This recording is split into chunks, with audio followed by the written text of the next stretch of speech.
Para complementar isso, né, a gente vai chegar na doença dos alunos, não é? Porque, querendo ou não, parece que é em cadeia, né? Então, não sei, o Léo vai falar para a gente, mas tem alunos que estão se suicidando, tem alunos que estão se mutilando, tem alunos que estão indo muito para a droga. Não é? Então, é óbvio que também a falha está em casa, né? Ou o problema está em casa, emocionalmente. Então, assim, a nossa sociedade está passando por uma série de mudanças e que elas precisam de ser olhadas. Né? Eu acho que a partir da escola, e a escola é o que estuda isso, a escola é que tem o preparo para isso, né? Então eu acho que vai para trazer todas essas questões mesmo. E os pais também buscarem ajuda, não só esses professores e esses gestores de faculdade, de escola, né? Quer falar alguma coisa, Léo? Como é que é a tua escola? O que que... Bom, é que nem você tinha falado, né? Ah, muitas vezes os alunos acabam se suicidando, se mutilando. Isso acontece, isso acontece, apesar da escola ser um lugar de buscar conhecimento, como já tinha falado, causa uma pressão sobre o aluno por diversos motivos. A aceitação dos colegas às vezes acaba influenciando bastante, ser daquele jeito para ter alguma amizade no campo. A cobrança dos pais, é certo, a cobrança dos pais para se saírem bem nos estudos, mas às vezes pode ser um pouco demais até. Isso acaba influenciando muito a mentalidade dos jovens. Eu acho que na escola devia ser importante colocar um peso mais sobre isso, uma importância mais, de não precisar se cobrar muito assim, ser aceito pelos alunos.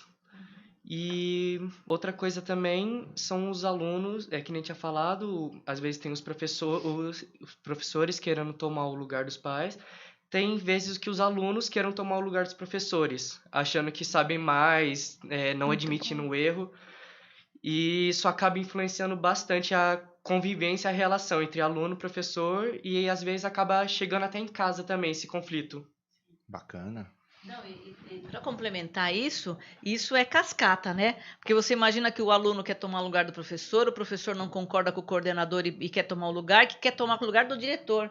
Então, assim, existe a primeira ordem aí do Bert Hellinger, no caso da constelação da hierarquia, ela é destruída, porque não há hierarquia, né? Então, assim, só nesse movimento que ele disse aqui já tem uma série de problemas, né? E ele trouxe um elemento também que é de uma das ordens, né, que é a questão da exclusão. Então, para eu poder ser aceito, eu preciso representar um papel, que às vezes não é o que eu gostaria de mostrar. Né?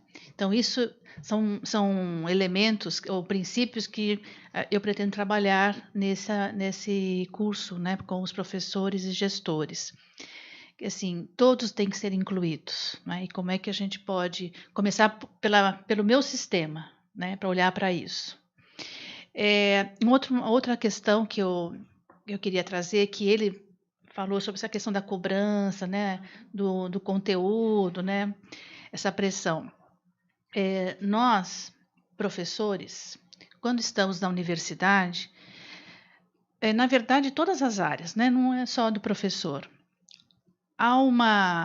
Historicamente, prevalece a questão lógica, o raciocínio lógico, a inteligência lógica, né?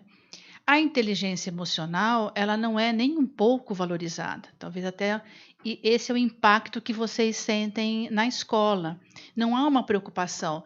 Eu lembro quando eu entrava na sala de aula, nas formações, mesmo na faculdade, emoções, problemas pessoais, fica da porta para fora. A hora que você fecha a porta, você vira magicamente outra pessoa. Então, como se eu não tivesse junto comigo todo esse turbilhão de sentimentos ali na sala de aula. E dependendo do meu estado emocional, a minha interação com os alunos podem ser tranquila ou poderá ser tensa, depende de como é que eu estou. E mesmo os alunos, né? Sim, com certeza. Chegam estressados, alguma questão na sala ou em casa.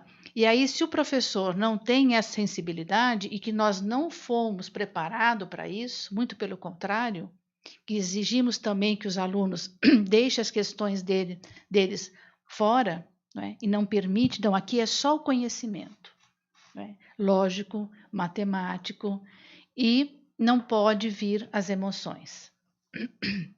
A ideia não é ficar no drama, não é essa a proposta, mas eu ter a sensibilidade no currículo do professor, da universidade, essa questão da inteligência que a gente chama espiritual, que é muito mais que a socioemocional, ela deveria fazer parte do currículo. Porque o que seria uma inteligência espiritual? É você conseguir articular seu pensamento lógico com as suas questões emocionais e ter esse equilíbrio para poder fazer o seu trabalho. Né? Porque ou você fica só na emoção, e isso não contribui porque você se perde no drama. Né? Então fica aquela pessoa que só fala dela, das questões, mimimi, né? Do problemas, do tal mimimi. Ou você vira uma pessoa assim que esconde todo esse lado, né? Abafa tudo isso e não, eu sou profissional, não posso trazer nada disso. Então isso é uma questão importante que a gente tem que pensar. Né? Na Base Nacional Comum Curricular foi incluída a questão socioemocional, mas é muito mais do que isso. Né? Essa inteligência ela traz muito mais questões, muito mais profundas, que eu acredito que essa proposta da pedagogia sistêmica ela atende essa demanda de como trabalhar. Então, menos pressão, né, em relação aos alunos.